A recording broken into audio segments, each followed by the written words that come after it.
following show is controversial and contains content you may find offensive. Listener discretion is advised. 98 FM's Dublin Talks. Dublin Talks with Adrian Kennedy. Now, good morning. It is Tuesday morning. I'm Adrian Kennedy, and between now and midday today, this is 98 FM's Dublin Talks, the mid-morning talk and phone-in show for Dublin, by Dublin, and about Dublin. Hope everything is good with you. It's nice to be back after my little weekend away. I was in Dusseldorf for the weekend, of all places. I have a mate who lives over there, and every now and again we go over for what they call Carnival Weekend, which was on the whole weekend. That's all I have to say. I'll be grand by the end of the week. Anyway, welcome to the programme. We have a lot of stuff to get through on the show between now and midday today, including a little bit later on, a Dublin couple debate whether or not they should allow their son to make his first Holy Communion. Now, this is a debate that's becoming more and more frequent with parents. It used to be kind of a given that when your child reached 7 or 8, they made their first Holy Communion, because the chances are they were in a Catholic school, and chances are everybody else did it. But we'll be hearing about a dilemma, a bit of a debate that a couple are having, which maybe you've had in your home. We want to find out a little bit later on. Also, Finda's crispy pancakes, and it depends on the age of the person as to whether or not they actually remember Finda's crispy pancakes. We kind of did a straw poll survey in the office today. Anyone under the age of 30 never heard of them? I remember them. I'm sure you do as well. And I want to find out from your childhood, what food do you remember from your childhood that you'd love to have again? That's just not a thing anymore. So Finda's crispy pancakes are being relaunched, apparently. And we're going to be finding out whether or not what sort of food you would like to see making a comeback that maybe has disappeared over the years. And much more besides between now and midday today. We're going to be talking about illegally downloading music and movies. One of our listeners has gotten in contact with us about a letter that they received from their service provider, their internet service provider. Maybe you've gotten one of these yourself. Basically giving you a rap on the knuckles for downloading something illegally like music or like a movie. As I said, we'll be hearing from a man. But the reason we actually came across this is because in Canada, people who are doing this are now being sued by the movie companies. That might make you a little bit more wary. We also have details of how you can attend our Paddy's Weekend Listeners Party, which is on at Shelburne Park Greyhound Stadium next week, Thursday the 14th of March. It's going to be a great night. I can promise you it's going to be a really, really good night. All right, all that and much more between now and midday today. This is 98 FM's Dublin Talks with Adrian Kennedy. Now, when we were growing up, as I mentioned to you a moment ago, it was fairly standard that the majority of children in our class at school made their Holy Communion. They were different times, and we were perhaps a lot more religious then, or maybe we weren't actually more religious then, but we just kind of fell into line. Well, today, parents are less likely to involve their children in religious events like First Holy Communion.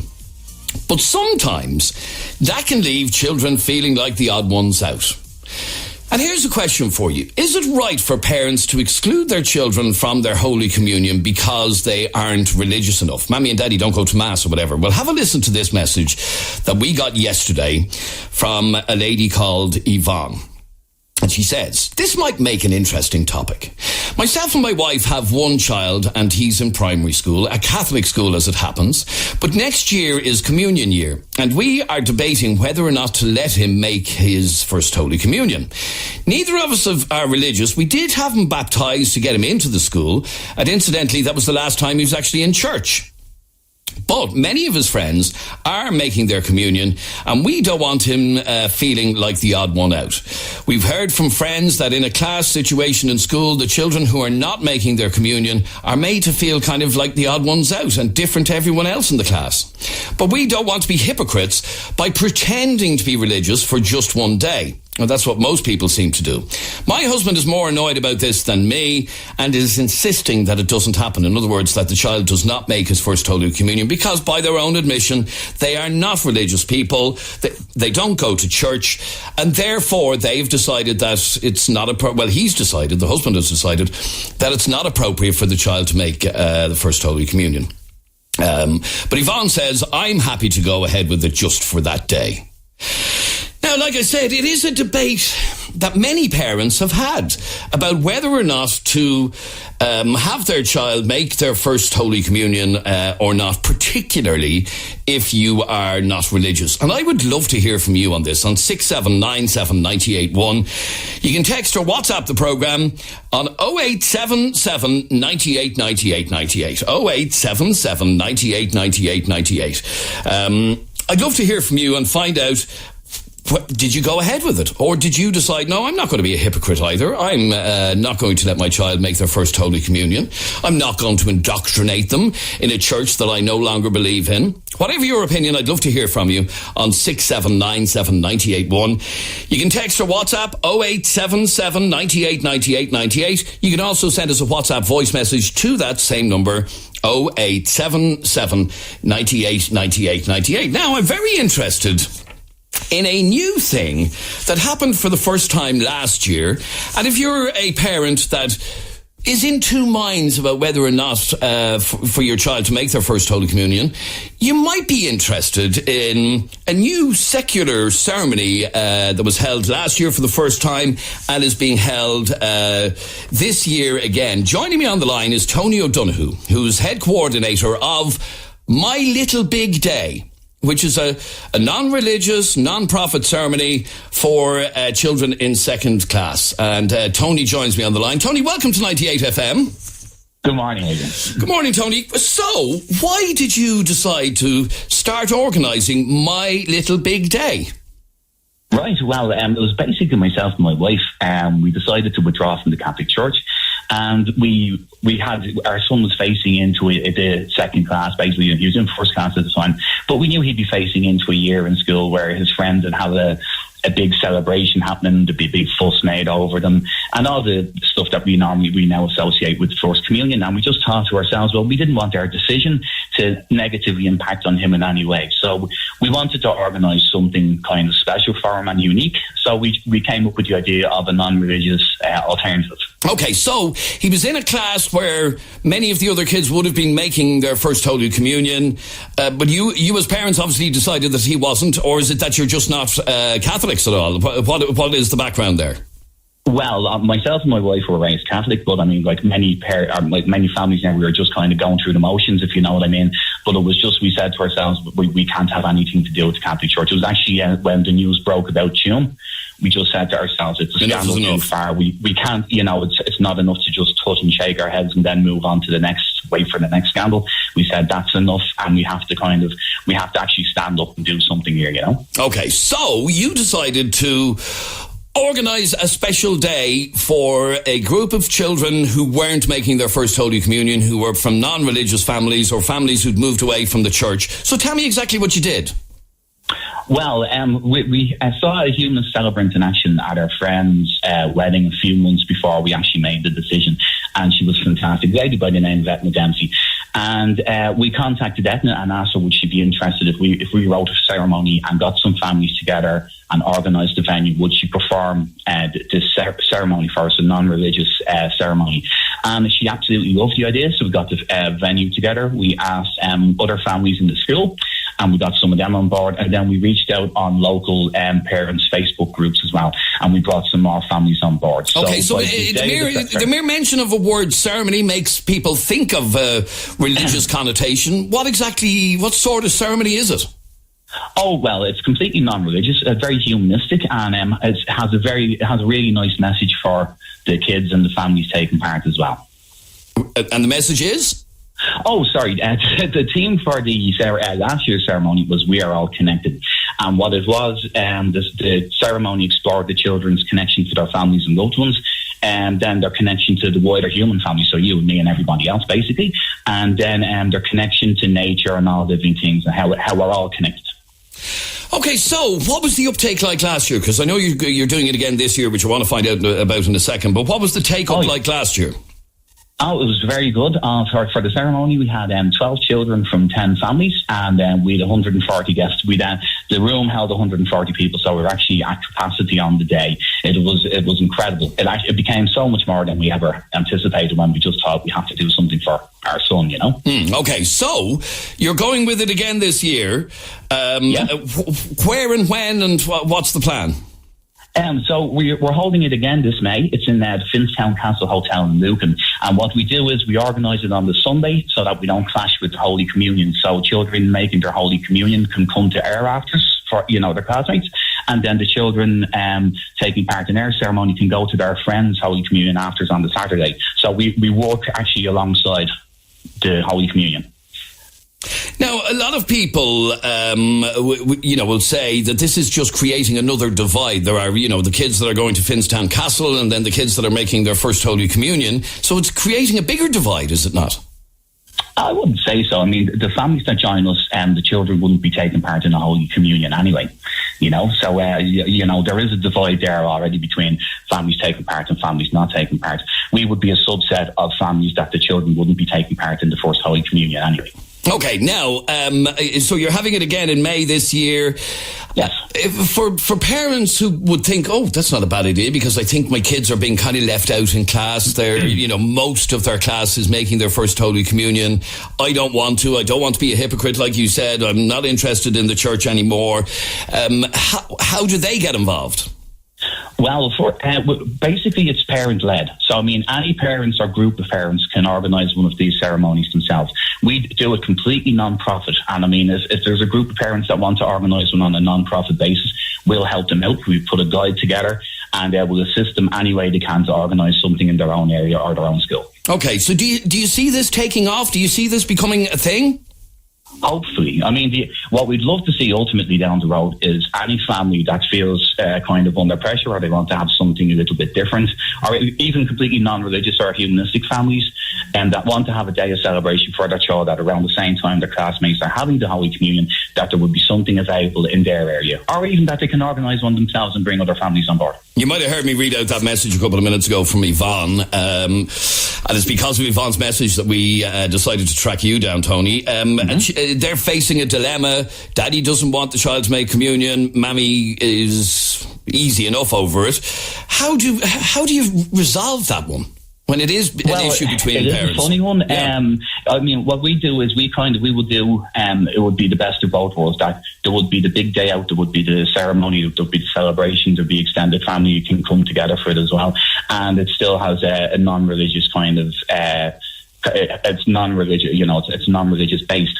The story that you mentioned there, I've heard so many times over the last couple of years. And the thing is, there's no such thing as an average family. I've heard so many different stories, and there's people under so many different types of pressures to do with the first communions as well, It was part of the reason we felt under pressure ourselves. That we didn't want our son to feel excluded. We didn't want him feeling, left out, or that he was missing out on something because of our decision.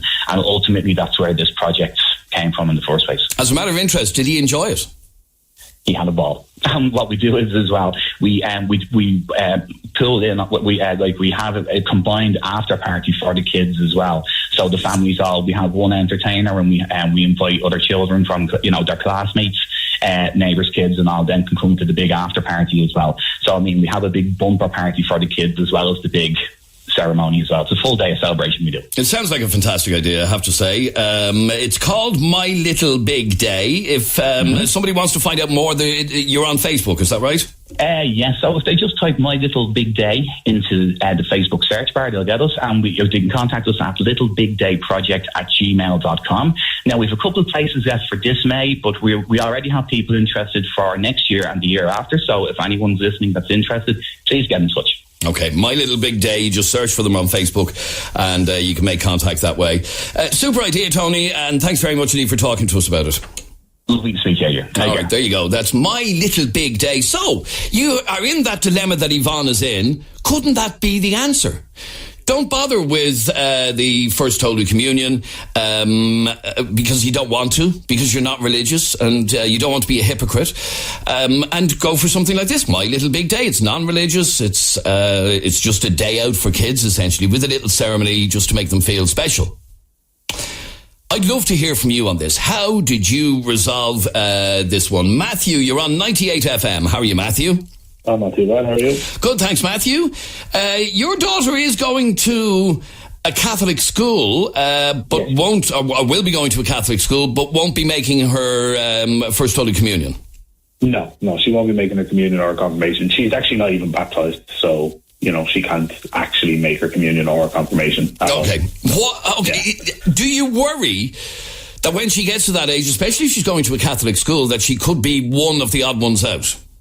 Yeah, to be honest with you, my wife and I have been worrying about this recently, thinking about, will it affect her when she's in school? Will she feel left out with the other kids? But kind of feel like by the time she gets that age, we'll be able to explain it to her and she'll be able to understand why, we're not doing it. And how do you explain that to a child? Let's say, and especially for a little girl, because it's a big day, they get dressed up in what look like little wedding dresses and whatever. It is a particularly big day for little girls. How will you explain that to her? That, your friends might be doing this, but you're not?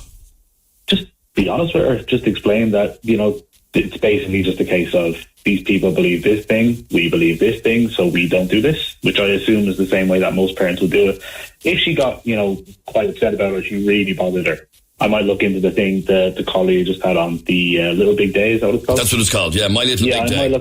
I might look into doing something like that, just kind of give her something special, some party to kind of take her mind out of it. But I think it's important just to explain it to her and tell her, look, we don't believe the same thing, so we don't need to do this thing. That's all you have to do. You know what I mean? And I think Ireland's becoming such a multicultural place now. She sees so many different types of people, different clothes, different religious, things that they wear. So I feel like she'll be able to understand that different people do different things. And but depending on where her school is, would dictate the proportion of non-Catholic kids in that particular school, especially if it is a Catholic school. So she could be one or two out of her class not doing this thing. Yeah, that's true. Yeah, that's true. I suppose I would say I haven't really thought about that part of it. But I kind of feel, to be honest, I would be looking for an exemption from religion class anyway for her, because I don't want her to even learn about it at all. Do you know what I mean? I made the choice to not bring her up in the religion because I absolutely hate it, if I'm honest. So I think I'd be looking for an exemption for that anyway. Do you know what I mean? All right, but it is something that has cost you a thought. It is something that is on your mind. Definitely, 100%. Yeah. Good to talk to you, Matthew. Thank you very much indeed. 6797 981 is our telephone number. You can text or WhatsApp 0877 98 98 98. Let's have a listen to this WhatsApp voice message. How you doing, Adrian? I'm kind of in the same situation as that.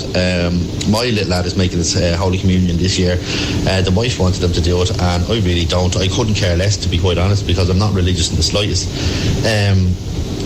So I'm kind of like, we were kind of over the barrel, but I mean, if it was me and I had any advice to that chap, I'd just bite the bullet, let the child do the Holy Communion. I mean, once you do it, you don't have to go back into the bleeding church. You don't have to go to Mass every day of the week. I think, the child, at the end of the day, he's in school, he sees his mates doing it, so he's going to be the one that's going to be left out. He's not going to be dressing up in his little suit or anything. It's not going to be kind of a special day for him. Let's be honest, the religion part of it is totally obsolete now.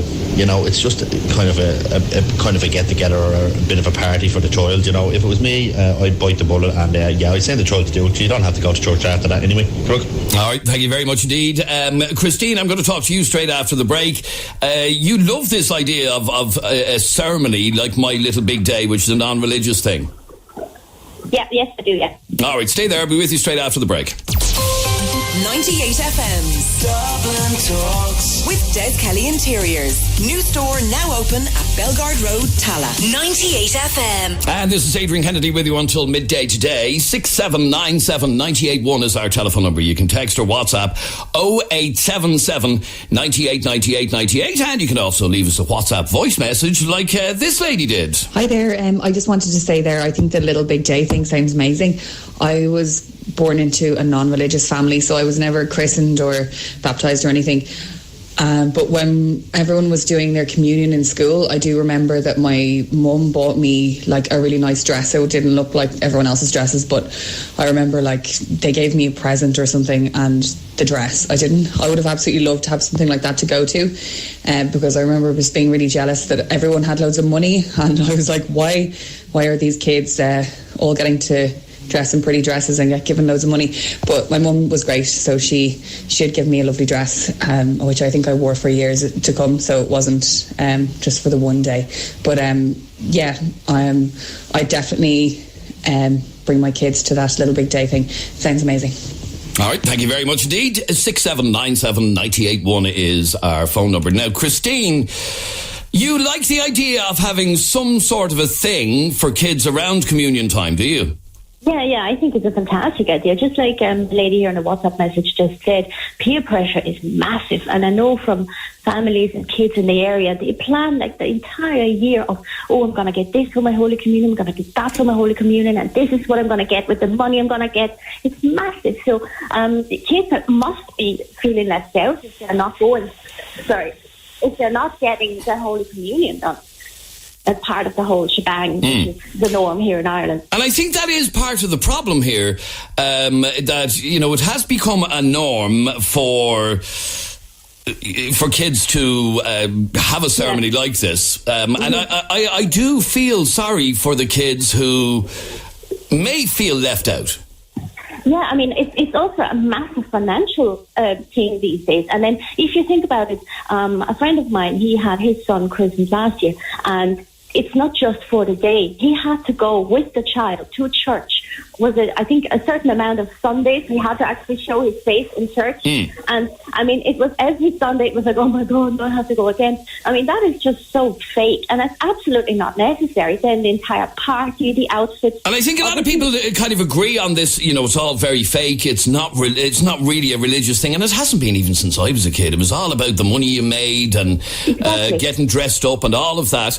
And it's long since lost its genuine religious meaning. I'm sure some of the people that bring their kids, they are very Catholic, and I mean it's absolutely fine for them. But I grew up in a non-Catholic home as well, and but where I'm from in Austria, you have to. You're part of the church once you're christened, and that's it. And then at a certain age, you have to pay church tax. And like me and my family, we opted out. So I couldn't get married in church now at home in Austria. I couldn't have my child christened because I physically left the church. I would have to back pay. So it is a bit easier here in Ireland. And I think it's the financial burden is not worth it. It's so fake. I mean, it's just all about the big dresses and who can spend more money these days. The party, everything is so expensive. It starts with the christening as well, and I think it's just not worth it. So this ceremony, or whatever you want to call it, is fantastic. Like, get the kids all pretty dressed up, have a little party for them. But here's the thing that I kind of think of. Okay, I'm not a Muslim, or I'm not Jewish, so therefore I wouldn't even be thinking of trying to mimic, let's say for example, bar mitzvah is a Jewish ceremony for young teenage boys. We don't have a get together to celebrate somebody else's bar mitzvah. Do you know what I'm saying? Yeah, no, absolutely, I agree. But the thing is, the Catholic Church and being Catholic in Ireland is such a massive thing that I don't know, because my only daughter is only a baby at the moment, so I don't know what the ratio in classes would be like, but I can only imagine that the kids must be feeling really left out if, for example, especially if it's a Catholic school that they're going to. I know, for example, in non-denominational schools, the religious aspect, especially if there are kids making their communion, it's kept completely separate from the school altogether. altogether. And I know that because my own two kids went to a non-denominational school, and they did make their first Holy Communion, but it was completely separate from the school altogether. It was nothing to do with the school, actually, which was good. Yeah, that is a good thing. But I mean, if it is a tight-knit communion, and if the children are all doing it together, and if the child is, I mean, not all children are the same either. I probably would have not taken it as bad as maybe some other kids would. I might have not felt left out because I did do my communion, and I just remember the whole dress that's what it was all about. But, and still is, I think. I'd love to hear from you on this on 6797 981.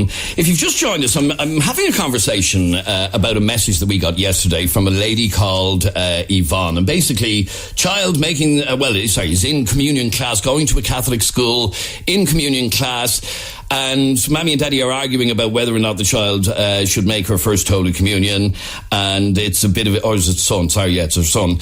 It's a bit of an issue. She doesn't mind. He's dead set against it. Now, we were talking earlier on about a new thing which I'd never heard of before called My Little Big Day, where they organise a little kind of humanist ceremony for kids who aren't making their communion. So it's a little celebration for them that isn't First Holy Communion. Now, I noticed from the picture from last year's event, there aren't any white dresses or anything like that.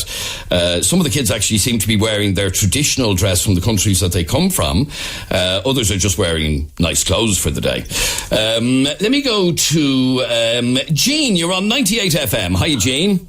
Hi, Jean. How are you? Adrian, how are you? Good, thank you, Jean. Now, your argument is, don't put your kids in a school that they are going to feel like the odd ones out. Yeah, parents are making decisions not let their children make the communion confirmation, but yet to send them to a Catholic school. So the children are the ones that are paying then at the end, when all the other kids in the class are leading up to it and, you know, talking and being happy about things. So just don't send them to a Catholic school. There's enough schools out there now. For some people, it's not an option. For some people, it is the only school in the area, the Catholic school. Now, like I said, my own kids went to an Educate Together school. It was a super school in Bray School Project. It's called great school. They had a great education there. Blah blah blah blah blah. But it happened to be available for us at that time. At the time, it's not always the case. But I think parents know, you know, when they're having children, that they're not going to bring them up now as Catholic. So, you know, get in there soon, get your kids registered. I just think it's the children that are paying for it now, coming towards communion and confirmation, because they're saying, okay, so in other words, if you don't want your kids to be brought up religious, if you don't want them to make their communion, give it a bit more thought than just throwing them into the local Catholic school. Exactly. Yeah, if you said there, you know, we don't celebrate bar mitzvah, you wouldn't put your child into a Jewish school if they weren't Jewish. Do you understand? No, yeah, but you do know the problem that an awful lot of our schools here are Catholic-run schools, and it has been an ongoing problem for years. Yeah, I know, and they have backed off on it a lot since I went to school, because it was always nuns and priests, and it was always the Catholic way. And they have backed off on it a lot, but going to a Catholic school is part of making your Holy Communion and your confirmation. That's part of it. And I just feel it's unfair in putting the children into that situation. That's just my opinion. My children were brought up, I was brought up Catholic. They went to Catholic school, they made a communion confirmation. And okay, but stay there for 1 second, Jean, because V, you are facing this dilemma as well. Hello, V. Hello. Hi, how are you? Hiya, how are you? You're facing this dilemma as well. Yeah, that's correct. We have, our son is in first class, so he will be going into second class next year. He isn't baptised, and he would never be making his communion. The dilemma is obviously trying to explain to him about, you know, him not doing it when pretty much all the rest of them are. So we were delighted to find out about the big little day. Yeah, I mean, it's a very different thing. I'd never heard about it before today, I'll be honest with you. And it's kind of educated me as well. My Little Big Day is the name of the thing, and you find them on Facebook, and they just organise a little day out for the kids. They have a little ceremony. It's not a religious thing, and away you go. Well, this is it. And I mean, given that I know that people keep saying Catholic schools, but actually Catholic-run schools are, you know, state-funded, meaning that all taxpayers should, you know, have the same rights that And they do, and as of last year, the laws were changed that Catholic schools, or Catholic-run schools, as you said, can no longer discriminate against kids who aren't. It was called the baptism barrier. That's now gone. So if your children aren't baptised, that won't discriminate against them going to a school. However, on average, more children in a Catholic-run school are going to be Catholic and are going to be making their communion. Yeah, but I think it's like what people have said, it's falling into line. It's just doing it because it's what everyone does, it's the norm. It feels like, oh yeah, we can't miss out on our big day. They don't care about the Catholic religion part of it. It's all just about a big party day, or whatever. So somebody just sent a message in just on this, and it said, my kids attend a Catholic school. One made their communion last year and another one this May. The children who don't make their communion are included in the ceremony and are encouraged to come along if they want to. Now, I would have thought that will make them feel even more left out. If they're there at this ceremony and they see all the kids dressed up and all of that, that would make them feel even more left out. Yeah, I suppose. Depends what. I mean, if they're going to be included, they can dress up anyway. It doesn't really make, it's just clothes, it's just, they can do that if they want to do that. But it's good that everyone has now an alternative, that if this could become a bigger thing, a secular celebration ceremony, like not religious, so everyone can participate, Is it something that's worrying you, or, in the back of your mind? Yeah, well, it is. It's just, because you're trying to explain to a 7-year-old, 8-year-old, that they are not going to be participating in this thing that they see everybody else participating in. But to say, but we're going to do this, or we're going to have this day, and your friends and family and your cousins will come to this party. So it's just that he already knows that we, as much as you can explain to a 6-year-old that we don't believe in God, or whatever, we, so he already knows that stuff. So he doesn't participate in religious stuff anyway. All right, very good. Let me play this WhatsApp voice message. Hi, Adrian. If the woman got the child christened to go to a Catholic school, why not just let the child make the communion? Like, it's no big deal. I'm not religious. I just got my baby christened. When he's older, of course he's got to make his communion. And he's going to make his confirmation. So, don't see the problem. Just let it happen. But if you're not religious, why would you indoctrinate your child into something that that you're not interested in at all? That's the bit that I think is confusing a lot of people. That if you are not religious, why would you make your children, or let your children make their Holy Communion? John, you're annoyed over this because you think these parents are hypocrites. I do, Adrian. I think they're absolute hypocrites. I mean, at the end of the day, we don't believe in the Catholic Church. First and foremost, the Catholic Church, like any religion, it's your choice whether you believe in it or not. The second point I'd like to make on this is that any parent out there, or liberal parent out there, quite frankly, you don't like the Catholic Church, don't have your child in the Catholic school. I don't care whether it's state-run or not. The fact of the matter is, don't have them there. If you don't want them to be around Catholics or to be around Catholics. No, I don't think that's what anyone said. They didn't say they don't want them to be around Catholics. They don't want their children making their first Holy Communion. And for a lot of parents, the local Catholic school is the only one that they can send their kids to. No, Adrian, an awful lot of them said, I want to have my child in the Catholic schools. And they forced the Catholic Church to more or less allow their little brats to get into these schools. No, Adrian, the fact of the matter is, these liberal parents out there want the cake and eat it. They want to have their schools in these they want to have their children in these schools, and then they don't want them to have them baptised or have their communion or anything like that. So they want their cake and eat it. So my message to these liberal parents out there is, keep your child, put them into another school, put them into a Muslim school, put them into any other school. If you don't like the Catholic religion, don't have them in the schools. It's simple as that. Simple as that. So you have a choice, basically what you're saying is parents have a choice to make when their child is born as to what sort of school they want to put their child into. And don't be moaning about it if it's a Catholic school. Adrian, there's these educate together schools. There's plenty of them there now in the country. If you don't like the Catholic Church, go and register, put your child into one of them schools. And don't be a hypocrite and go, oh, I want to put my child into a Catholic school. But when it comes to the Catholic tradition, oh no, I don't want my child involved in that. So quite frankly, these liberal parents, grow up here and put your child in an educate together school. All right, stay there for 1 second, John. Let me play this WhatsApp voice message. Hi, Adrian. If the woman got the child christened to go to a Catholic school, why not just let the child make the communion? Oh, sorry, I played that already. My apologies. Sorry. Where am I going now? I'm going to... Pat, you're on 98 FM. Hiya, Pat. Good morning. How are you? Good, thanks, Pat. What did you want to say? I'm just sitting here listening to these people, the parents that are not having communions. And I can't understand, why would they want to reward their child for not making the communion? They're making the decision on a religious point. Can they not sit the child down, explain to the child the reasons why they don't want the child to make the communion, and go through this? I'm sure the child would understand that. What they're trying to do is they're trying to make the decision to make themselves feel good about what they're doing, and then reward the child for it. Are we going to rear children that for every them on the back with a party? Right, so you should be able to say to your child, this is the way it is. You are not making your communion like your friends are. Sorry for your troubles. No, that's not what I just said. Well, I said you could explain to the child, because he's in a religious class, explain the religious reasons why you don't want them to make the communion. You don't have to. And what if they say, all my friends are doing it, why can't I? They get lovely dress and they get lots of money. Then stand up for your beliefs, your religious beliefs. Don't be beating the child up about it. Stand up for your own religion. Don't blame the child for not making the communion.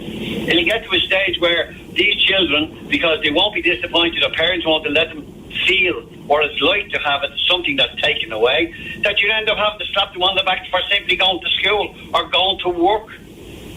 These children have to learn that you just can't get everything you want, and it's also have to learn that if it's their parents' fault they don't want to make the communion, not the child.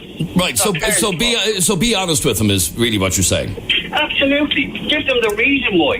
Don't give them a reason why and then say, "But listen, we're going to throw you a party." Okay. So how is that child supposed to understand the right from wrong if he gets rewarded for doing something that you think is wrong? All right, no, it's a fair point, and basically, don't let them rule the roost is really what you're saying. And one last call, Sinead, I think it might have been your message I read out a couple of minutes ago, that your daughter made communion last year, but the kids who didn't make communion were included. Yes, they were indeed. It was just all girls last year, and it will be all boys this year. But there was one girl out of her class who, she wasn't making her communion, but she was included in the day. They had a procession around the church, and this little girl had a pretty white dress on her. Mm-hmm. They all walked up towards the altar, with their hands in a prayer hold, and that little girl just had her hands by her side. She was included in the whole day, and now in May. But she wasn't wearing a little white dress or anything, was she? Oh, she just had a white dress on her. She wasn't, like all the girls were dressed in communion dresses, and she just had a simple white dress, no veil, no nothing. But she was included in the day. She didn't do the prayers, she didn't receive her Holy Communion, but she was still included in the event as such, that she wasn't left out at all. She didn't miss out on whatever was happening on that day. So she felt she was included. She didn't do the religious part. She was in the church, obviously, but she didn't receive a communion. And the boys as well, once it comes to May now, they will be included. My worry with it when I read your text is that might make them feel more excluded, that they're not actually part of it. But maybe it works for them. And for those of you who are at that age that you're having children or you're pregnant or whatever, and you're not religious, it is something to look at.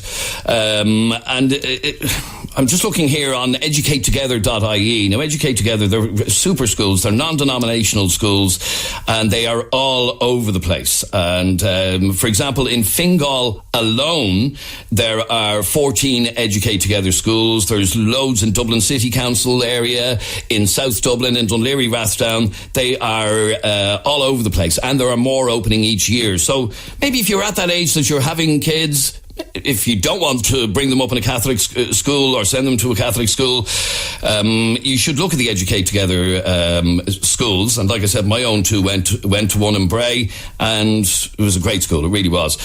Let me give you the results of a Dublin Talks Twitter poll that we ran over the last half hour. And the question we asked, will you be letting your child make their communion? 66% said yes, 10% said no, and 24% not sure. And it's that 24%, they are the people that we're talking about that haven't made their minds up about what to do. Anyway, there you go. Interesting conversation. Thanks very much indeed for all of your calls. This is 98 FM's Dublin Talks. I'm Adrian Kennedy. After the break, from crispy pancakes to powdered mashed potato, we talk food nostalgia. 98 FM's Dublin Talks with Des Kelly Interiors. New store now open at Belgard Road, Tala. 98 FM. And this is Adrian Kennedy here till 12 o'clock today. Look what the cat dragged in. Jeremy is here with me, and he's here with me because of a launch of a product that I believe you used to consume every day when you were a kid. Did not, excuse me. Ah, you did? Fridays were pancake. Oh, so they were. Days, yeah. Do you remember Findus crispy pancakes? Now, I do, because I used to love them, and they had all sorts of different fillings. You could get curry flavour, there was mince flavour. They were lovely. I loved them. Now, explain to I'm people... not talking about the nutritional value wasn't probably amazing. Okay, explain to people who may not know, because obviously it's Pancake Tuesday, and this is why Findus are relaunching the pancakes. Now, can I just tell you, for those of you who don't know what Findus crispy pancakes are, they're nothing like the crepes we'll be having today. No. They're absolutely nothing like it. So explain to someone who's just got off a plane and has never been to Ireland before what a Findus crispy pancake But there's loads of people in this building who've never heard of them either, but they're of a certain age. Yeah, so what are they? The young crowd have no idea. It's like a breaded thing that's folded in half, and in the middle of it is like mincemeat or curry flavour or cheese. To be confirmed. We don't know. Well, we never knew. Yeah. We never knew what was in it. But I used to love them. As a kid, I loved them. Now, like I said, maybe I'd question the nutritional value of them, but Findus have relaunched crispy pancakes, which has my lips smacking. I would like to hear from you about what sort of food do you remember from your childhood that you'd love to have again? Like, now apparently Dunn stores are still do crispy pancakes, which I didn't know. I don't think they're Findus ones. No, their own brand. Their own brand. Yeah. We would like to hear from you on 6797 981. You can text or WhatsApp 0877 98 98 98. 0877 98 98 98. What food would you like to see come back that's gone? That you'd love, that you remember as a kid. Oh, where's that gone? Now, I've one I'd love to come back and one that I never want to see again. And I don't think it exists. The one I'd love to see come back is that we had as kids. Don't know what they're called, but you remember they were in a plastic tub, and you took the top off the tub, and it was two separate compartments. So in one compartment there was like fingers, and in the other compartment there was a chocolate dip. Do you remember those? No. Okay, different generation. Okay, for people who were born in the 80s and 90s, this was I don't think Cadbury's made it, but it was in a tub, Adrian, and inside the tub it was two separate things. So you got your fingers in the left side of the tub and chocolate dip in the other side, and you take the finger out of the left hand side, dip it into the chocolate in the right hand side. That sounds lovely. Zero nutritional value, but I remember, God, there were days when my mother couldn't have been arsed cooking a dinner and she'd give us a box of those. She's going to kill me if I said that. Sit down in the corner and eat that. It's lovely. It's lovely. Do you not remember those? No, but they sound lovely. Now, the other one was, and I don't know the name of this either, but it looked like frog spawn in a bowl. Ew.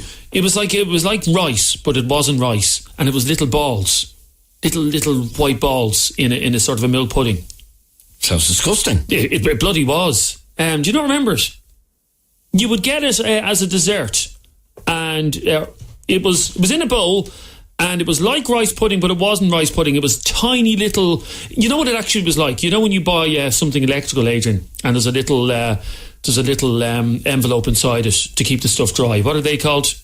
I know what you're talking about, yeah. You know those little balls that keep stuff dry? That's what it was like. It was a bowl of that.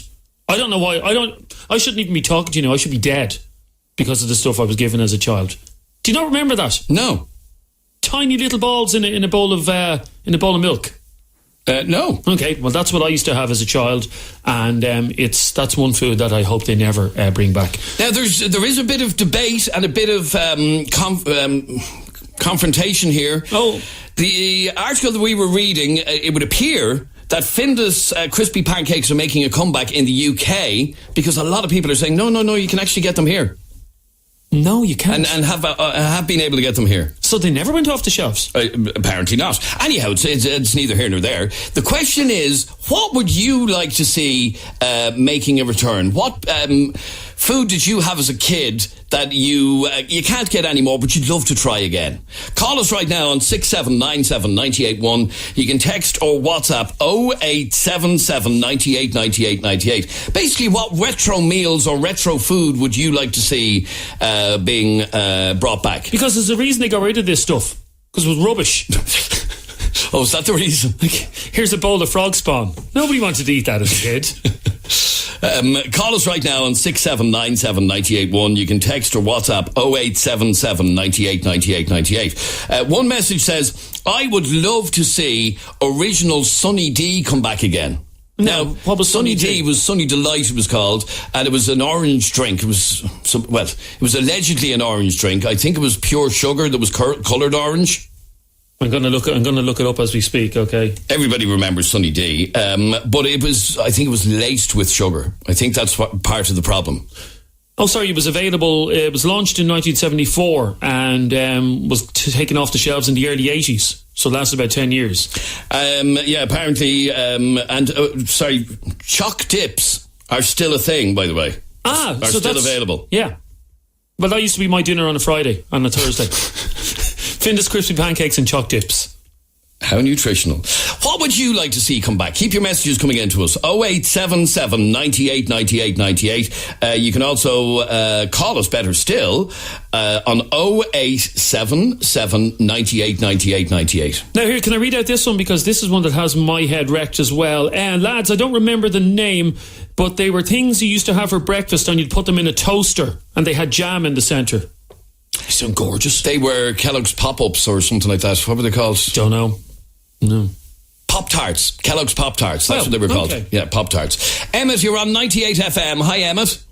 How are you doing? Emmett. Breakfast slices. Do you remember them? No, breakfast slices. What are breakfast slices? They were like rashers. They were...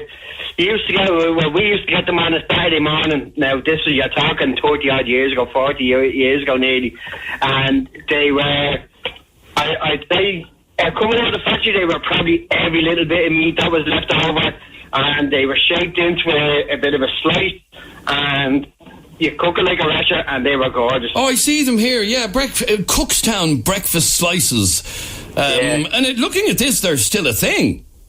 Well, I've been chasing them down for years, and I heard that they were going up in Northern Ireland, but I'm not going to Northern Ireland for breakfast. Yeah, Cookstown is a northern company from the north, and I think they still make them. Yeah, they're still a thing in the north, anyway. They don't stock them in the shop down here. And them fingers that he was talking about there a minute ago, they're still on the ground, like my 5-year-old eats them. Now, I don't know if my missus gets them in Aldi a little, but they're definitely a thing. All right, good man. Sorry, the quality of your phone line is really bad, Emmett. 6797 981 is our telephone number. Text or WhatsApp 0877 98 98 98. What retro food would you like to see come back? And we're getting closer to finding out what the white stuff that I used to have as a child was. Someone just said, my God, Jeremy, they feed you better food in prison. I used to say that to my mother, actually. Did you? Yeah. You get better food in prison than you get in this house. Okay, now somebody else is saying you can still get Pop-Tarts in Tesco. But they're not Kellogg's Pop-Tarts, are they? Maybe they are. Did Kellogg's make them originally? Yeah, they did. Yeah, and they were lovely. Keep your messages coming in to 0877 98 98 98. We'll take a quick break and we'll take more of your calls in just a moment.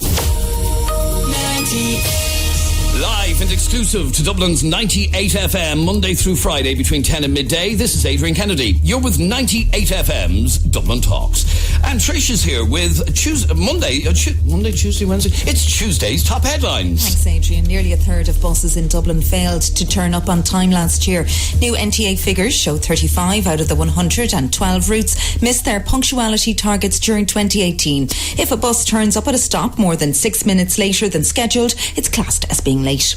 2 men have been arrested in connection with a drugs and guns find in the Prospect Hill area of Finglas yesterday.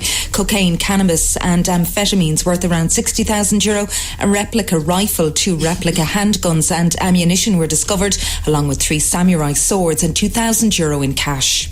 60% of lone parents cannot afford childcare costs. A new St Vincent de Paul report says access to childcare is one of the biggest barriers to work for single-parent families. And a status yellow rainfall warning has been issued for Munster and Leinster. The warning's in place from 3 this afternoon until 6 tomorrow morning. And are you up to date on 98? 98 FM's Dublin Talks with Adrian Kennedy. We're here till midday today. In a couple of minutes, I'm going to be telling you how you could join us for a listeners' night out next Thursday. Not the day after tomorrow. Next Thursday, the 14th. It's a kind of a Paddy's Day celebration night. We are throwing for you at the Dogs. I'll give you all of the details in a couple of minutes, okay? If you're free and want to come next Thursday. Now, we're in the middle of a conversation all to do with retro foods that you'd like to see being brought back. Sharon, you're on 98 FM. Hi, Sharon. Hi, Adrian. How are you? Sharon, what is it? And well, another healthy option. I know, so healthy. They actually still sell the different ones in deals, but I wouldn't even attempt to buy them. The Denny pies in the tin. Oh, yeah. That you used to open the big tin. Yeah. My nana used to take the whole top off, this big lump of puff pastry, put it in the oven. Throw it in the oven. And then, yeah. And they say that kids today don't eat as healthy as when we were younger. I think it's the exact opposite. I think we ate utter rubbish as kids. Oh, we did. Not totally, yeah. but a lot of rubbishy stuff. And, you have to wonder what in God's name goes into some of the pies. Like you said, you wouldn't buy... You wouldn't buy the cheaper ones, so... But they were gorgeous, yeah. Yeah, they were gorgeous. They were. Kidney. Did you ever hear of breakfast slices we were talking about a minute ago? No, I didn't myself. Never. But apparently they are still a thing. Cookstown still make them, apparently. They're meant to be lovely. But more health food. Gary, Jeremy was on about some yolk that sounded disgusting. It sounded like frog spawn in a bowl. What was he talking about? Yeah, it's called tapioca. Tapioca? Yeah. My nanny used to give it to me when they used to go up and see her. Tapioca? Yeah, tapioca.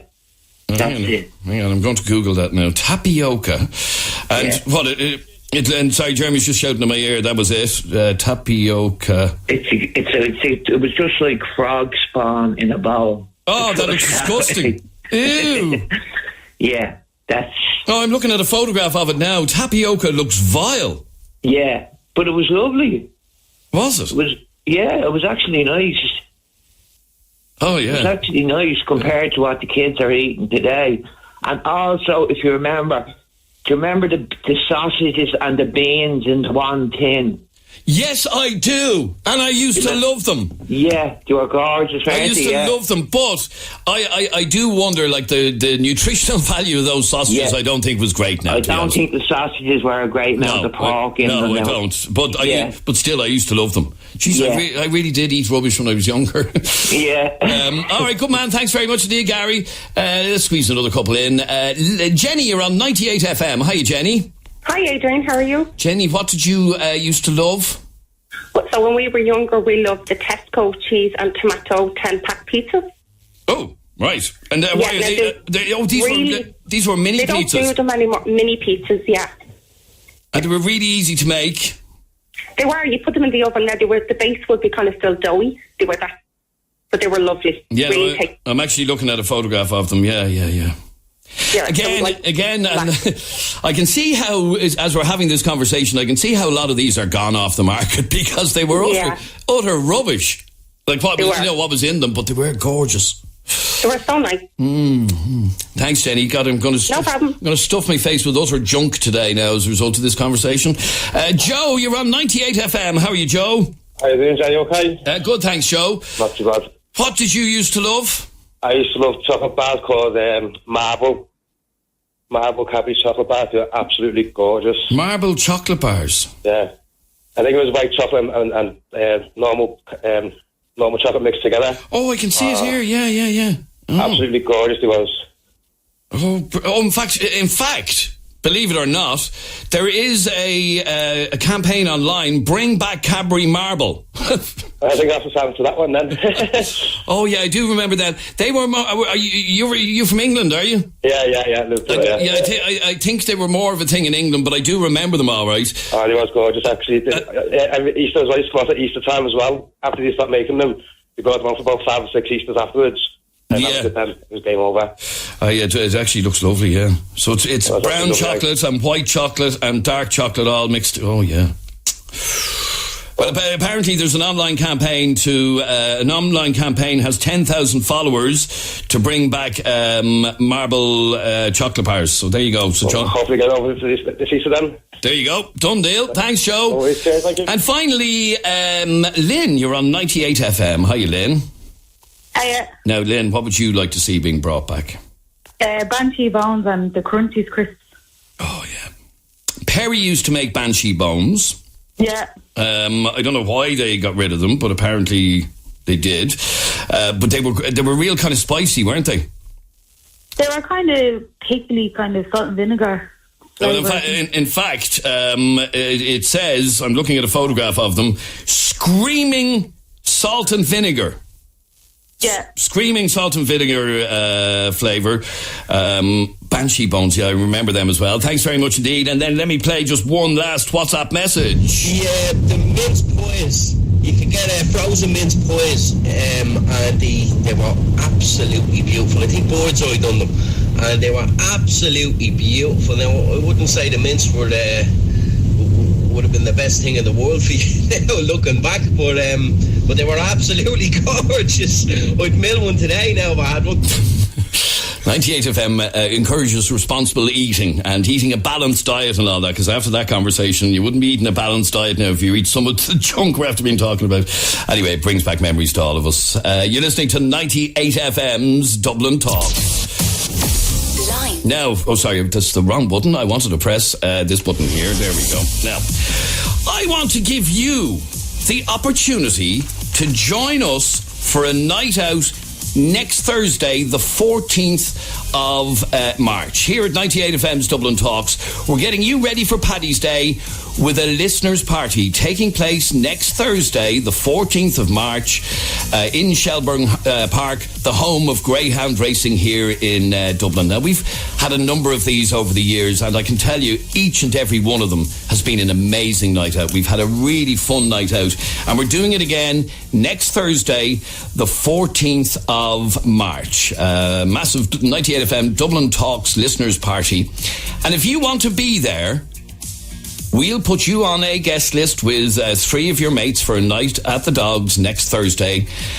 Included in your admission is a race programme, finger food platters, complimentary refreshments, and we'll have a tipster on the night who knows all about the dogs and what ones to back, basically. So if you would like to join us for our listeners' night out, and I would ask you, please don't bother texting in if we're going to ring you back and you say, oh, I'm not available next Thursday, because lots of people do want to go, okay? So if you are free next Thursday and you would like to join us for our listeners' night out in Shelburne Park Greyhound Stadium, what I want you to do is text the word dogs followed by your name and details to 0877 98 98 98.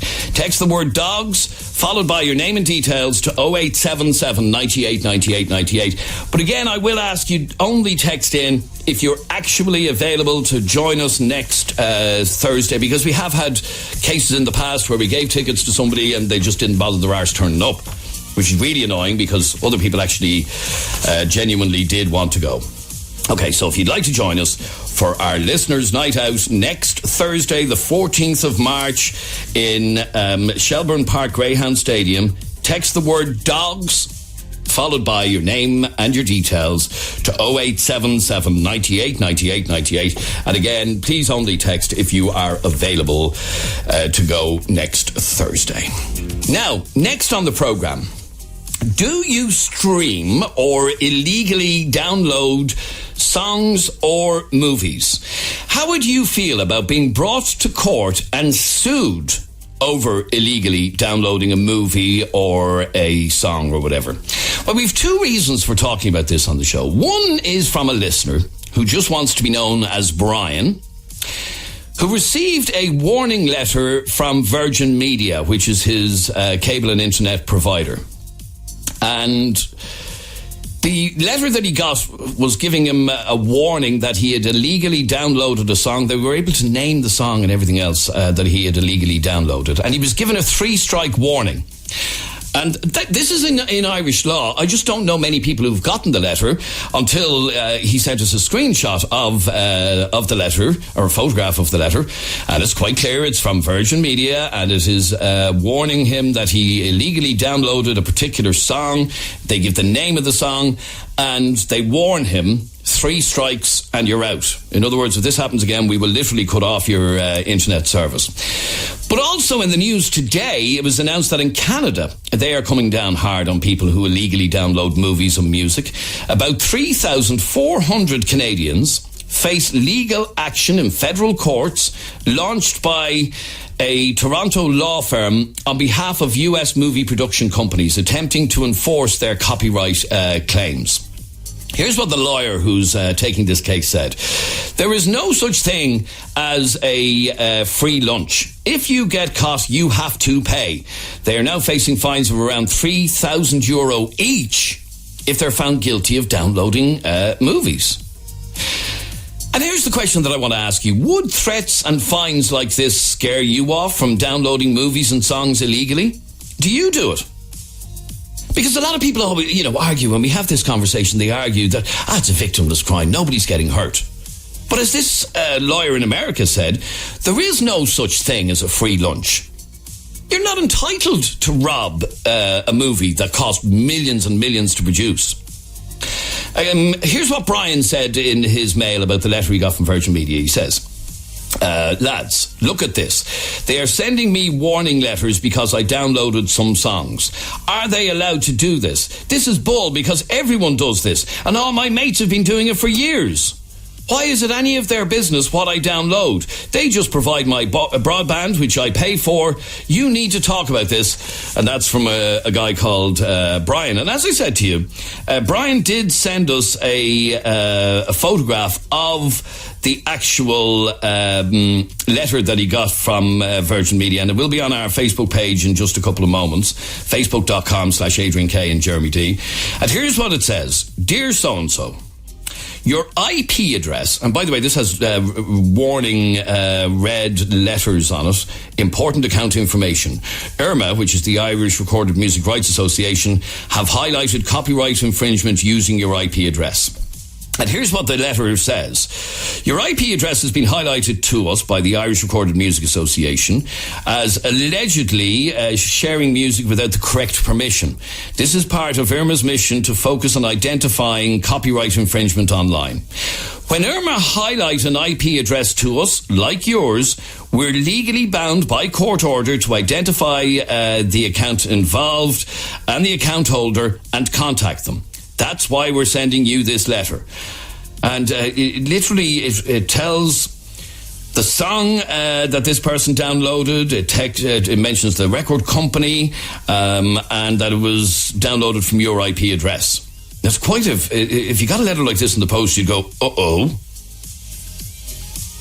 You can have a look at the letter on our Facebook page, which is facebook.com/Adrian K and Jeremy D. Have you ever gotten one of these letters? I've never actually seen one until today, but maybe you're somebody who has gotten one before, or maybe you're somebody who just doesn't give a damn and downloads regularly. So Dave, I'm going to talk to you straight after the break because you illegally download all the time. Yeah, quite a bit. Just like nearly every other person who has an internet connection. Okay, we'll talk to you straight after the break. 98 FM's Dublin Talks with Des Kelly Interiors. New store now open at Belgard Road, Tala. 98 FM. And this is Adrian Kennedy here. I hope everything is good with you this Tuesday.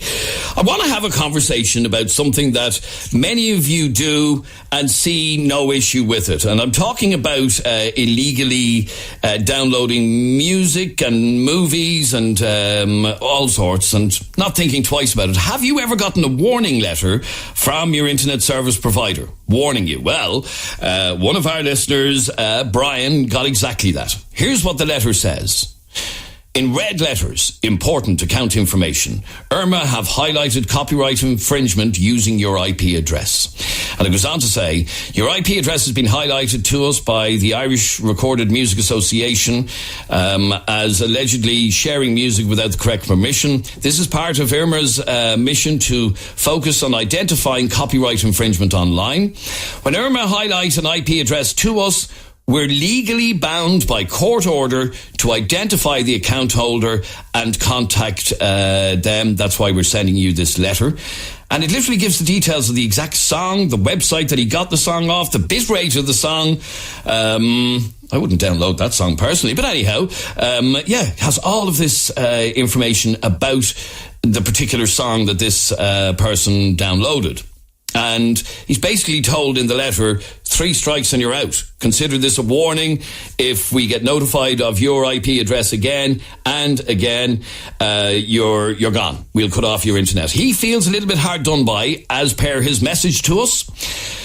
Dads, look at this. They are sending me warning letters because I downloaded some songs. Are they allowed to do this? This is bull because everyone does this. All my mates have been doing it for years. Why is it any of their business what I download? They just provide my broadband, which I pay for. You need to talk about this. And that's from a guy called Brian. And here's the thing, Brian. It is illegal. What you are doing is illegal. And the reason it's illegal is you're not entitled, without paying for it, to have that song. So, for example, if you wanted that particular song, if you have a Spotify account or an Apple Music account for whatever it is, $10 a month, you can play that song to your heart's content in perfect quality. But when you download it illegally, that's a different matter altogether. I'd love to hear from you. Now, Dave, you do this regularly. Yes, I do. Now, does it worry you, or have you ever gotten a letter from your service provider? Oh, you there, Dave? They don't seem to... Sorry, I lost you there. Repeat that there, please. I said I'm with Sky, and they don't really have any rules or anything like that in place. Plus, I use a VPN, so they can't actually track what I do on the internet. Okay, so you protect your identity online, basically. Yeah, more or less. And, you see, again, I have to be very careful having this conversation that I'm not seeing to be encouraging people because it is illegal. I know it is illegal. I've no compulsions about it. I do realise, I'm not like your man saying, why are they picking on me? And to be honest, I can't understand why anybody would download music. I mean, you have Spotify, it's free. You have YouTube. But you don't need to download music anymore. Yeah, no, I have to say, where it comes to music, I kind of don't get it anymore myself. And even if you go for the Spotify Premium or Apple Music Premium, that's a $10 a month, which is nothing. But not even premium. Yeah, no, I know, yeah. It's free, do you know? For me, it's mostly just movies and TV shows. That's it. And I still go to the cinema, and I still buy some of the movies when they come out on DVD. So they're still, they're still getting paid, the movie industry isn't in dire straits because of illegal downloading. I mean, Aquaman made $1 billion at the box office. Black Panther made $2 billion at the box office. The movie industry is chugging away just fine. But just because they're making, they could be making more money if you went to see those movies in the cinema. But Adrian, the thing is, you could wipe out illegal downloads in the morning, and it wouldn't affect their bottom line one bit. Do you know, the only reason you have people companies like Sky pussing about it is because they had the monopoly for a long time. And now they're losing out in business thanks to Netflix and Hulu and all that. Because people are sick and tired of watching a TV show that has maybe 3 or 4 ad breaks in it, and they can just watch directly what they want to watch, instead of flicking through 200 channels that they don't want to pay for, but they have to pay for because Sky are so rigid when it comes to their plans. Do you know, I mean, like, you might have people taking a moral stance about this, right? If somebody buys stuff from Wish or Joom or any of them, you know, cheap apps, they are directly funding the Chinese black market, which costs businesses all over the world billions. Like, that makes more of an impact on economies than illegal downloads do. Because people still go to the cinema. People still have Sky TV. It's just something we do. I mean, back in the day, you'd buy bootleg DVDs out of the back of a fella's car. Or someone might come home from holidays to Spain. That's not still a thing, is it? No, but look, DVDs are a dying technology now. That's anyway. the point. Yeah. You know, and I mean, like people tried to blame illegal downloads on Extravision closing down. That wasn't illegal downloads. That was Netflix. It's the same reason why GameStop is probably going to be closed in the next 10 years. It's because downloads, people don't have to leave their house. It's all about convenience. All right, stay there for 1 second, Dave, because I have a WhatsApp voice message which is directed directly at you. Shambles, lads. People downloading stuff off the internet for free, especially music.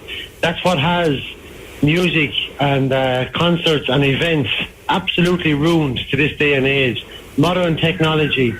Years ago, everybody would be delighted to pay a few euros to go and see a concert or to get a song that's out in a single. That's what has all the shops closed down. Okay, stay there for a second, because that's actually you, Mark. That message I'm playing is from you. You see, technology moves on, Mark. That's the point. Yeah, you know, years ago, you had to physically go into a record store and buy a record or a CD or whatever. You don't have to even leave your house now to get music. No, it's readily available to you, Adrian. And years ago, I suppose, when I was younger growing up, I used to go into the local record store and used to buy those singles. My local record store has actually closed down recently, and I got chatting to the owner, and he said, look, Mark, he says, the internet is so readily available to people, which is great in one way, but has ruined me and my business in another way. That man has a small family as well. Like I know, but unfortunately, Mark, that's technology. You know, you have to keep up with technology, and that's where a company like Netflix came along. They originally, when they started, rented out DVDs, but they adapted to change and started streaming online and stuff like that. So in other words, you're paying for that service, so you're paying to use that service, which is fine. Yeah. But I don't agree with people illegal download.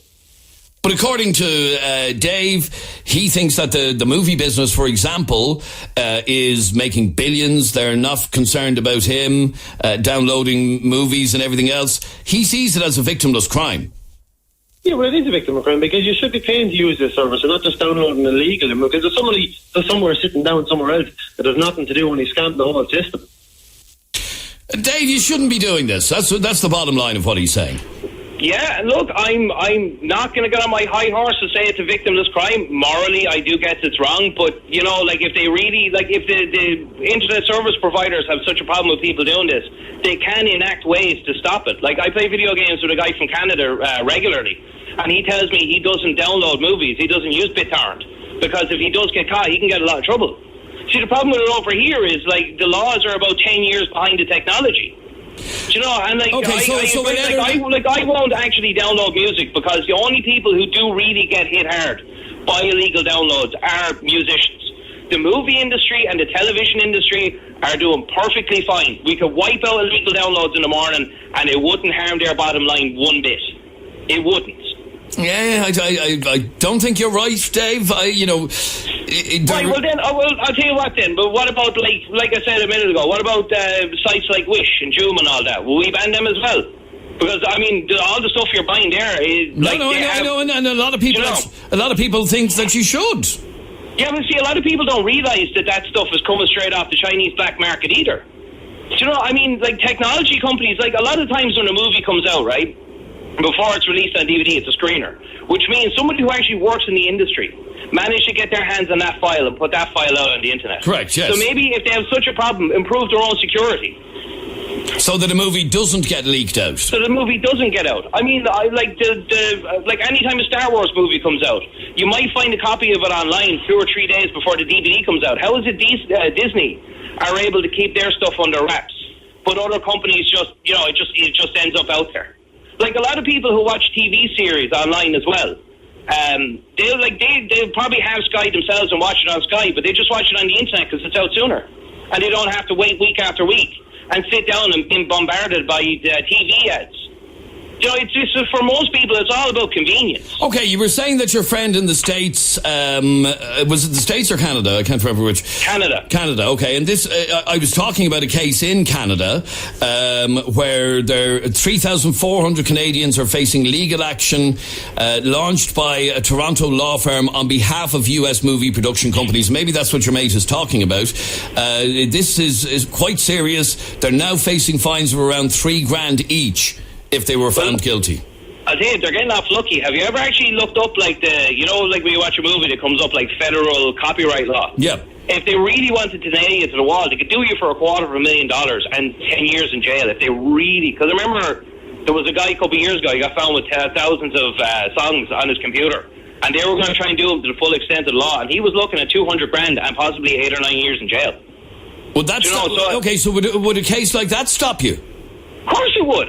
I don't have $200,000, and I don't want to spend 8 or 9 years in jail. No, so the point is that, is it not a case that people like you continue to do it because you know you do get away with it? You've never gotten get away with it, yeah. You've never gotten a letter warning you 3 strikes and you're out. There are.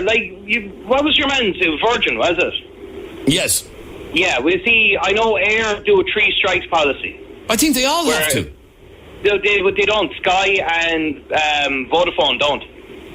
I don't know if that's right. By law, I don't know if it's right.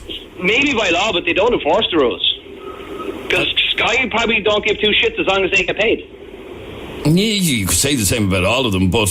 yeah, but I'm just saying, then again, I hide my identity online, but I've never heard of this coming up with Sky. I know Air do it and Virgin, but I know people who don't do what I do, and they download stuff or stream stuff all the time, and they've never received any kind of letters. And I guarantee there are many people out here. I stand corrected now, I have to say. This was last July.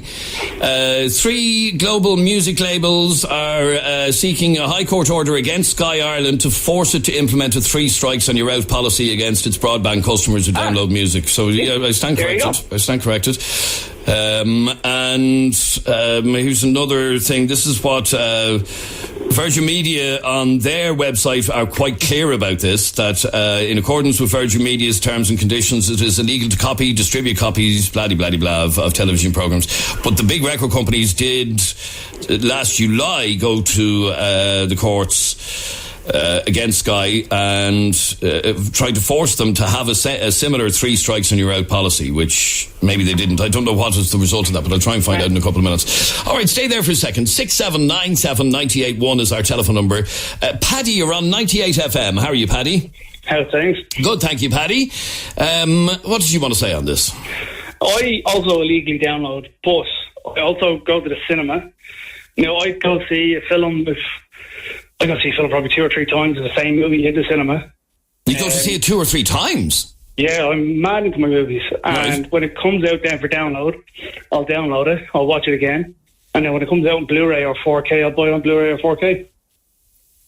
Right, so you really love your movies? Yeah. So that's it. We're going to see Captain Marvel now on Friday, and I'll probably go see it again on Sunday. Right, okay, fair enough.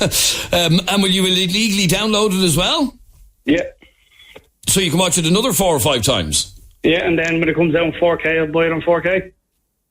And the 4K Blu-rays aren't cheap, they're €45. Yeah, I know they're expensive enough, all right, yeah.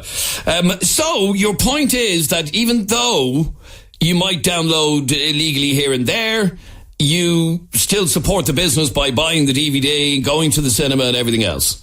100%. Now, you have to accept, Paddy, you would be the exception rather than the rule. Yeah, my whole family now illegally download. And it'd be only, there's seven siblings of my family. They all illegally download, and it's only probably been me and my other brother that would go to movies and download and then buy DVDs. Right, so you make no apologies for your little bit of illegal downloading because you are supporting the business itself. Yeah, 100%. Now, okay, you know and I know that loads of people do this. Maybe they're using whatever it is, IP blockers or whatever, in order to do it. It is still illegal what they're doing and what you're doing. Yeah, but I don't know how they I do. I still buy my DVDs, so it's not like I'm stealing from them because I'm paying to go see it in cinema. I've gone to see it 3 or 4 times in cinema. Mm-hmm. Then when it comes out, I'll download it. I'll probably watch it once or twice when I download it. And then when it comes out on Blu-ray or 4K, I'll buy it down and watch it again a couple of times. Okay, so, right, it does sound like you would be the exception to the rule rather than the actual rule. 6797981 is our telephone number. Let me read out a couple of your messages. 30 years ago, we would sit beside a radio and record songs from the radio. Isn't it the exact same thing? Yeah, I suppose it kind of, well, it actually is. But you weren't distributing them. That's the difference. An awful lot of people are putting them online for them to be available to millions of people. Yes, if you listened to a radio station back in the day and you recorded the song off the radio station, it was technically the same thing.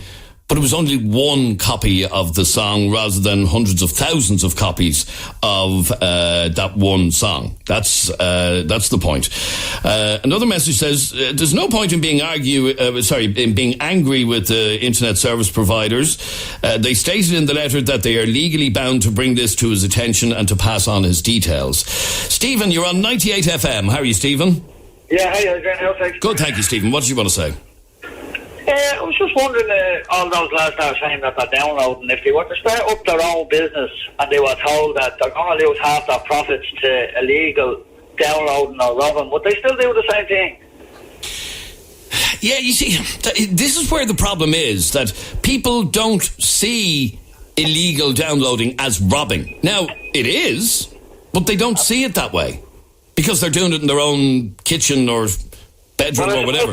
They're getting away with it, Adrian. They're getting a lot more vigilant about it, I believe. So I'd say a lot more people will be getting letters. And that's the point, and I think that's the point that that guy Brian wants to highlight. I got this letter in the post, and other people need to be warned to be more careful with what they're actually downloading.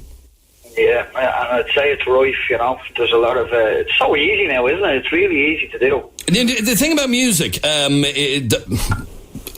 agree with on this, and I'll be honest, many years ago I used to illegally download music, but you don't need to anymore because you have the likes of Spotify, which is providing every single song in the whole world for you. So and for the sake of $10 a month, it's great value. It really is. It really is. Yeah. It's fantastic. Yeah, for $10 a month, you really can't go wrong.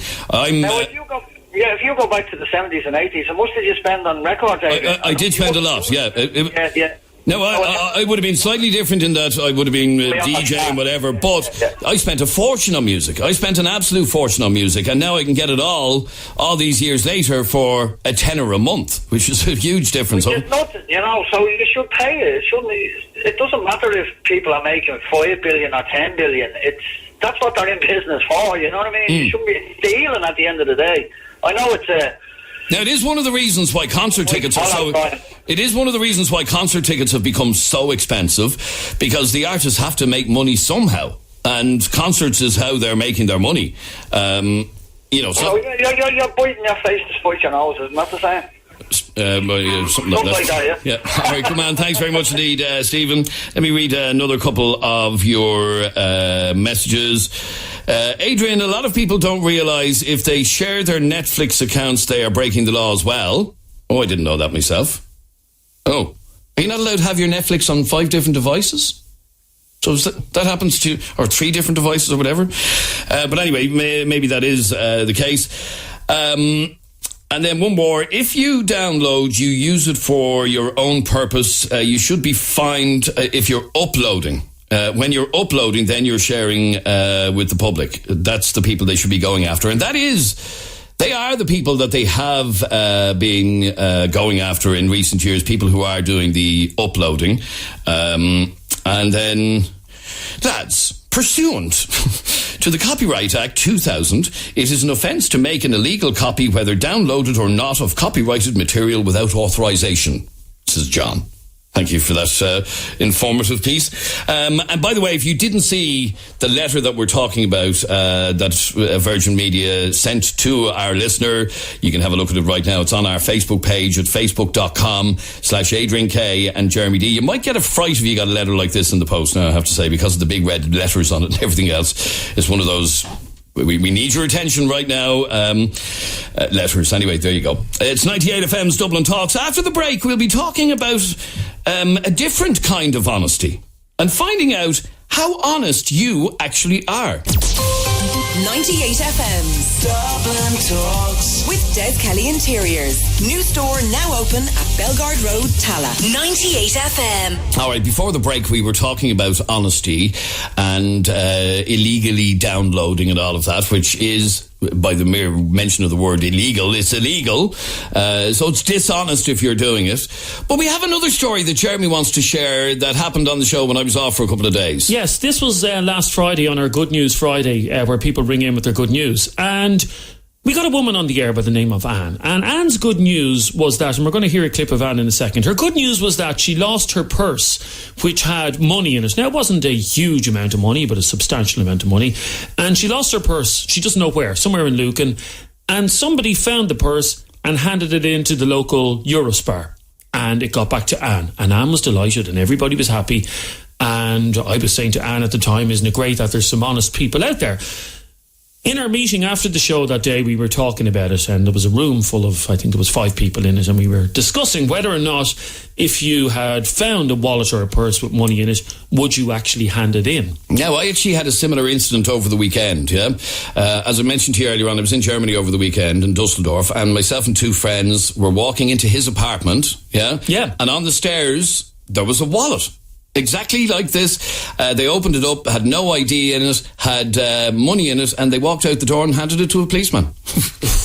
So a policeman had free drink all night. Well, whatever it was. But that's a true story that happened over the weekend. Let's have a listen to Anne on the programme last Friday. You lost your purse last week. I did. I was losing my bag for my keys coming home, and I must have dropped my purse, so I went a bit panicky and cancelled my bank cards and all that. And which is a pain in the neck, by the way, cancelling your bank cards.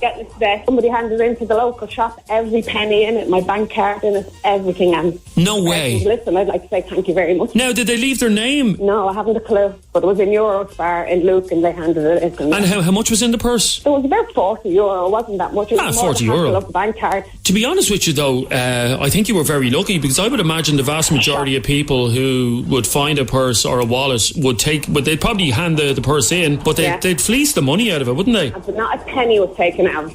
Isn't that good? That is a good news story. Not a penny was taken out of it, and it was just handed into Eurospar in Lucan. And as I said, my mate did the exact same thing over the weekend, found the wallet, walked straight back outside his apartment door and handed it to a policeman. Anyway, here was what I said, and this upset a lot of people. I said that if I found money, a cash sum of money, either in a wallet or a purse or just on its own, in public, and there was no name and no way of getting it back to the person, I would keep the money myself. Because here's the thing, if you hand money into, if you walk into your local store and say, here, I found that 50 quid outside your shop there, they're going to pocket it. Chances are they're going to pocket it. Why? Are they automatically as dishonest as you? But I'm saying is... Well, it happened in that lady's case. And I think she was lucky that she came across them. One person, I think the vast majority of people, if they find money that doesn't have a name on it, and let's be very clear about this, if it doesn't have a name on it, finders keepers. Okay, so this lady, it obviously happened close to the Eurospar in Lucan. Yes, it did. And the person found it on the street and walked straight into the Eurospar and handed it in. Relatively easy for that person to retrace their steps and go back, which is what happened, and she got her purse back. But you're saying that if you found just cash with no ID of any sort in the purse or the wallet or whatever, you'd shove it in your pocket. You did say that. Yeah, it sounds bad, but yes, because the chances of it getting back to the person, if there's no ID, if there's no cards, now don't get me wrong, if it's a wallet that has kids' photographs in it, that has a bank card in it, that has your name in it, obviously it handed into a Garda station before. I did it in Bray last summer when I found one on the seafront.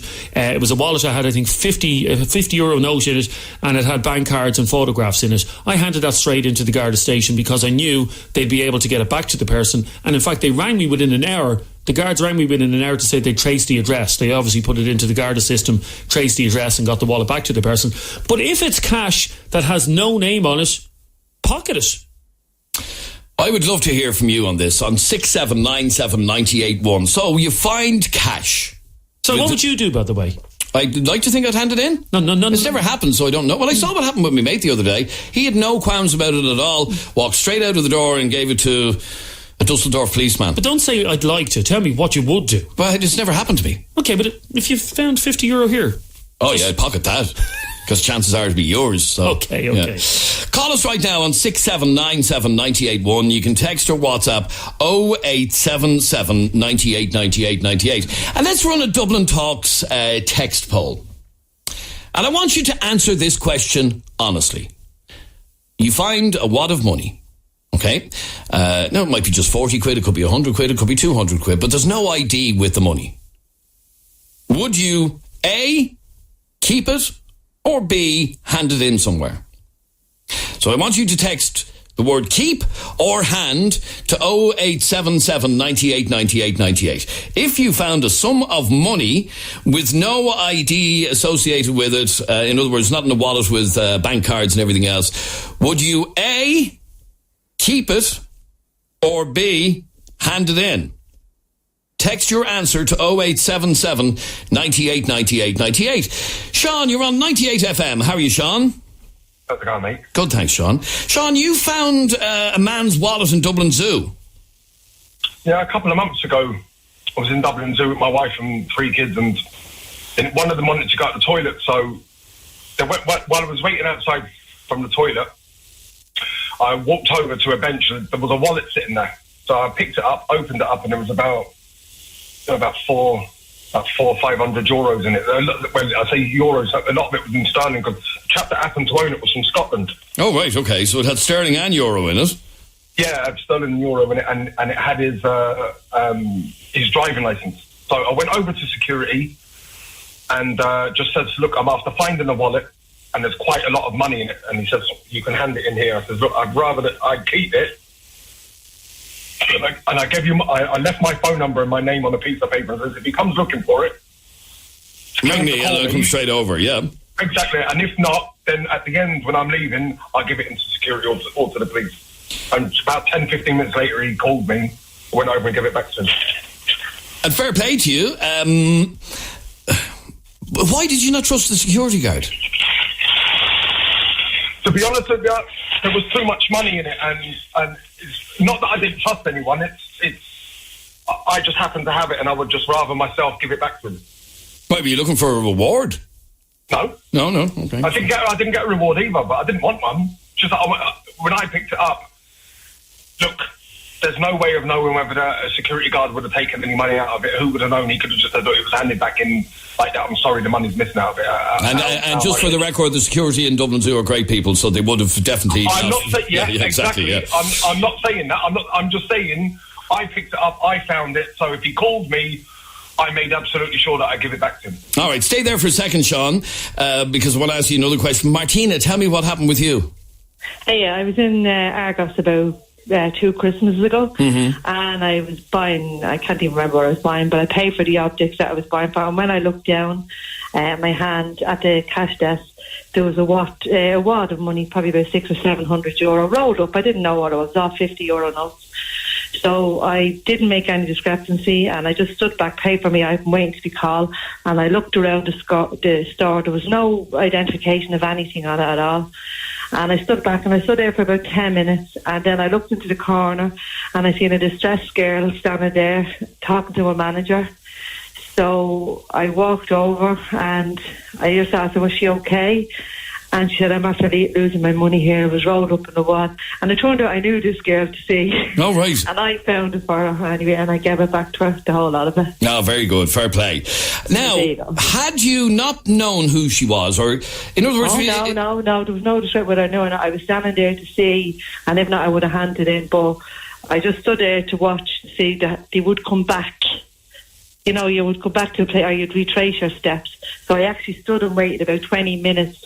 like, you know, watching to see is anybody going to walk back in, and then I spotted her in the corner then. Now, as a matter of interest, if you'd found that same wad on the street, would you hand it in? You don't know where the person was or where the person's going to? I don't know, no, it's a different situation altogether, but I'd like to think that I would, I'd hand it to the Garda station. Well, you might be annoyed by this next call. Brian, you're on 98 FM. How are you, Brian? How are you doing? Now, go on, tell me what you found. It was Christmas time. I was in Dundrum Shopping Centre, and I went into the change room, and there was a wallet on the poof. Right. There was 400 quid in it. The man's licence, everything. And I kept the money. So you fleeced the money out of the... how much was in it? 400 quid. You fleeced the money and headed on. You know what? And I swear, it still haunts me to this day. I still feel bad about it. Oh, do you? That's what I was about to ask. And you know why? Because there was a little tag of St. Anthony in it, in the wallet. And do you know... You just left it where you found it, did you? No, we put it in my pocket and I walked off. No, I'm talking about the wallet itself with his ID in it. No, we took everything. Oh, you took the whole lot? Yeah. Well, to be honest with you, I think the wallet's at home in my house somewhere. Jesus. We should not get rid of that. It's kind of evidence. But anyhow... I was going to hand it into the guard, but the address was Foxrock and your man's licence. Right. So I said, well, obviously he has a few quid, this fella. It was a nice designer wallet. That made it all right, did it? No, it didn't make it all right, no, but it was a hard time for me for Christmas, so I went down and spent 200 quid in Duns on food shopping. And but you say it still haunts you to this day. Yeah, I feel bad about it. Because, I mean, we were having a conversation of if you actually found a wad of cash with no name on it, would you keep it or not? But you actually could have gotten it. You could have hand-delivered it to the man's front door if you wanted to. I know, and I was going to do it, to be honest with you. And then I said, you know what? I'll just spend it. And you did? And I did. Stay there for a second, Brian. 6797 981 is our telephone number. So by contrast, we had Sean, who found the wallet in Dublin Zoo with euro and sterling. He got it back to the owner. But Brian found one and he just took the whole thing. Sandra, tell me what happened in Coolock last week. Hi, Adrian. Hi, Sandra. How are you? Last Sunday, I went down to get the newspaper. Remember, it was raining and it was really bad out. And went down, got the paper, got a few bits in the Spar in Coolock, and turned around. Umbrella was on the ground. Must have just put the purse down, you know, where all the baguettes and all of that was. Went off with my friend out to Hout. I had looked in my bag. We went out for a pint, no money. And I was out there for a couple of hours, came back, and that evening I went into the Spar, and the guy, somebody had handed it in. It was on the floor, and there was about 70 quid, no ID, anything in it. I couldn't believe it. I was absolutely delighted. You see, I think people actually... Because somebody just messaged me a moment ago. I found a €50 note in IKEA and I handed it into the nearest cashier. But the reason I did was I think somebody could have been filming me. In other words, it would have been on CCTV or whatever. Yeah. And I think that is the worry when you're in a shop. That you are on camera if you're in a shop. But if you found it on the street, would you keep it? If it was just cash? If I found cash on the street... no, I don't know. I probably would. Yeah, you see, I think a lot of people would. I think a lot of people would. By the way, to be honest about it, if it was, but I couldn't believe it. I was so happy now because it was 70 quid, like, you know. Yeah, I think when it comes to being on the street, I think a lot of people would. By the way, Paul was on the phone to us a second ago. Paul, can you ring us back, please, on 6797 981, if you don't mind. Paul, who was on the phone to us a second ago, can you give us a call back? Now, let's have a look at the results of our poll. And we were asking if you found money on the street with no ID associated with it. In other words, wasn't a wallet with somebody's bank cards and everything else. Would you hand it in or would you keep it? So let's have a look at the results of this poll. Would you hand it in or would you keep it? Oh, right. 46%. God, it's a sign of our listeners. 46% said they would hand it in, but 54% said they'd keep it. So a majority from our quick poll said that they would keep the money, and I think it's actually a higher figure than that. I think if you were walking along the street and you saw two €50 notes wrapped up in a little ball and nobody around, you'd pick it up and you'd put it in your pocket and you'd keep going. You would. I think most people, if you're to be really honest, you would do exactly that. You'd put it in your pocket. When it comes to being in a shop where you think you might be on CCTV, that is probably different. And that's more to do with you're afraid of being caught than anything else, than being honest. Paul, you have a famous story about finding money. How are you doing, Lloyd? How are you, Paul? Good, thanks. Not bad. Listen, I was driving a taxi years ago when a jeweller left just under I think it was just under £250,000 sterling worth of diamonds in the car. Oh my God! I remember this story. Yeah, €2,000 in the bag as well with the driver's license. Really? All diamonds, yeah. And I gave them back, and I was awarded by the government, the Garda Commissioner, and the Lord Mayor of Dublin for your honesty. For handing it back, and so it just learns you going through life that honesty is the best policy. That's what I was learned by my mother and father. So, but listen, just a bag of diamonds. Just a bag of diamonds. Yeah, they were €580,000. So whatever that was in sterling. €580,000. Yeah, worth of diamonds. That's right. So you could have had a nice old life with that, but no, honesty is the best policy. And obviously the owner of same said diamonds was very grateful.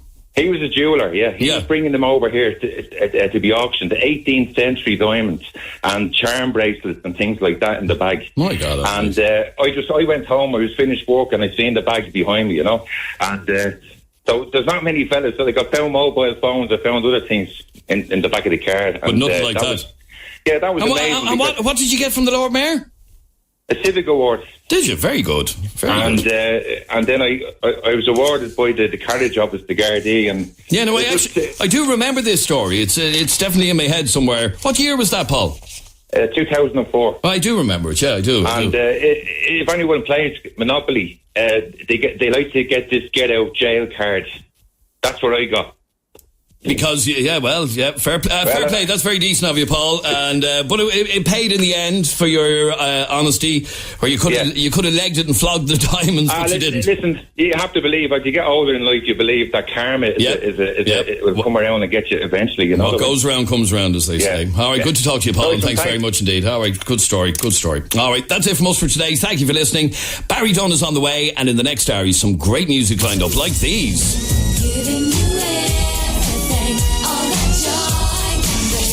Got that power over me, my mind.